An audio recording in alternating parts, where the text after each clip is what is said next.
As the founder of Co-Martial Arts, the last 17 years we have received numerous emails and texts from parents asking if we teach self-defense to our students. And it's usually because their child has been experiencing bullying and that parent wants to teach that child how to fight back. Trust me, I completely get it. But I have to ask the question, is teaching our children to fight back physically the best first step to take? I personally believe the first step a parent should take is helping their child learn internal self-defense skills.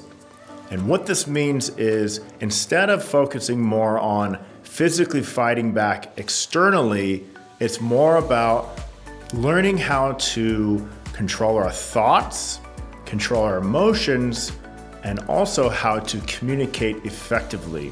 If a child struggles with anger and then we teach them how to fight, think about the possible consequences if a bully is picking on that child.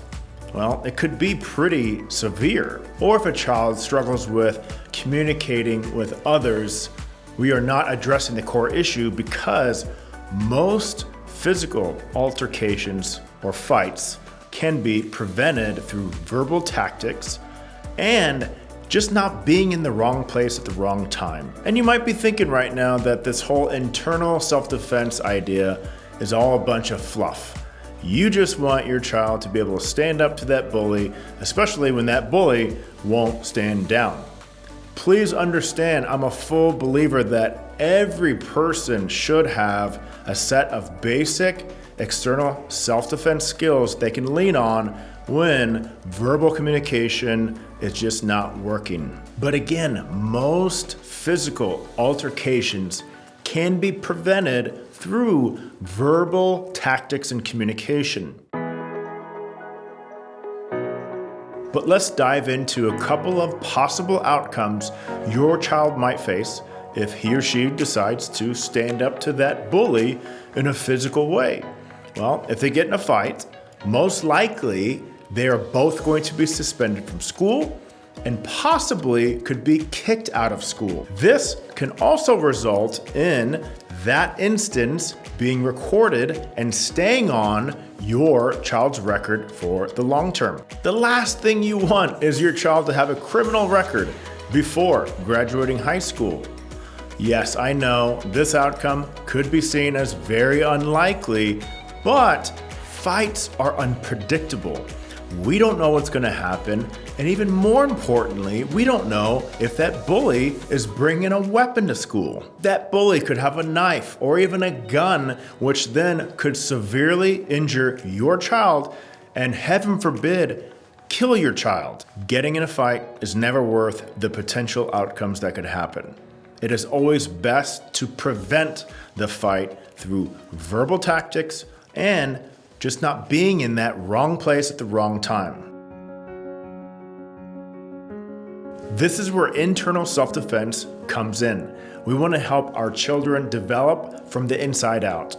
Bullies are less likely to pick on kids who are confident, focused, and alert. They are also less likely to pick on kids who can communicate clearly and effectively. Even adult predators are less likely to choose women as their prey who are confident, focused, and alert. Internal self-defense is about letting those hurtful words roll off our backs and being in absolute control of our emotions, not allowing others to dictate how we feel through their negative words.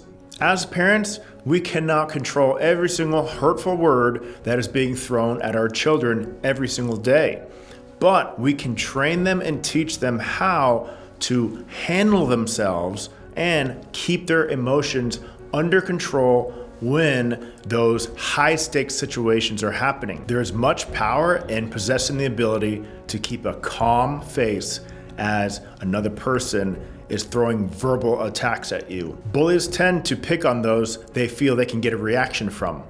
Teach your child to not give that bully the reaction they're seeking, and the bully might just move on. So where does martial arts fit into this picture? Well, first, not all martial arts styles focuses solely on teaching their students how to fight. Make sure you check out the video where I cover the difference in martial arts styles when searching for one for your child. Some martial arts styles definitely focus more on the internal rather than the external self-defense. Traditional martial arts such as karate and taekwondo definitely fit into the category of focusing more on that internal self-defense skill set. But it really comes down to the philosophy and the culture of the martial arts school. For example, you could have a traditional martial arts school who focuses more on external self-defense. I personally feel a good strategy is to have the child start in a traditional martial arts school with the right philosophy and culture and stay there for 3 to 5 years. After that, if they want to branch out and start learning other martial arts styles that is focused more on external self-defense, at least now their psychological skills are in place, as well as their emotional skills so they can control those emotions are also in place. This makes them much more teachable and able to take those lethal skills and use them wisely. I truly believe that if you find a traditional martial arts school that is teaching their children about effective verbal communication, they're gonna be that much better off. Think about this.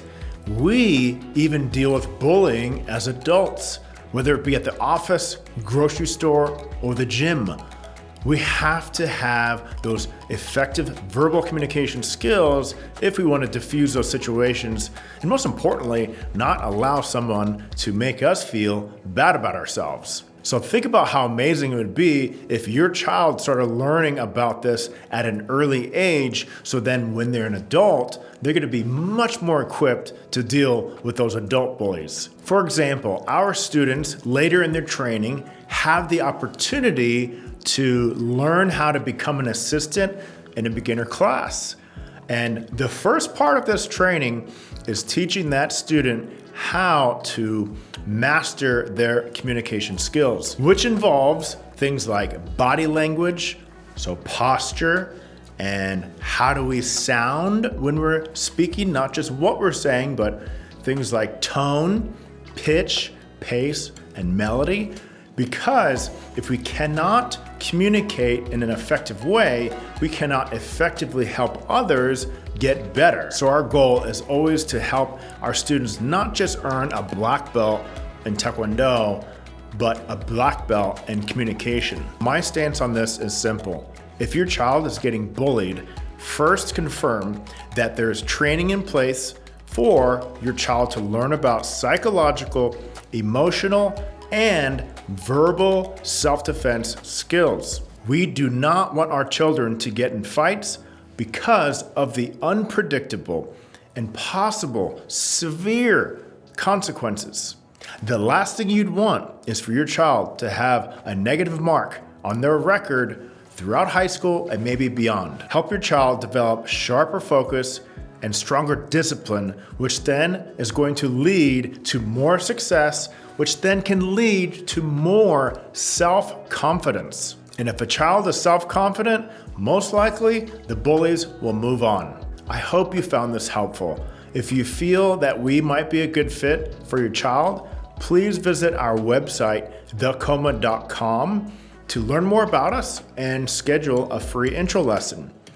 You can visit our facility, meet the instructors, and have your child attend a full class with zero commitment. We focus on helping our students develop themselves from within. Thank you, and see you at the next one.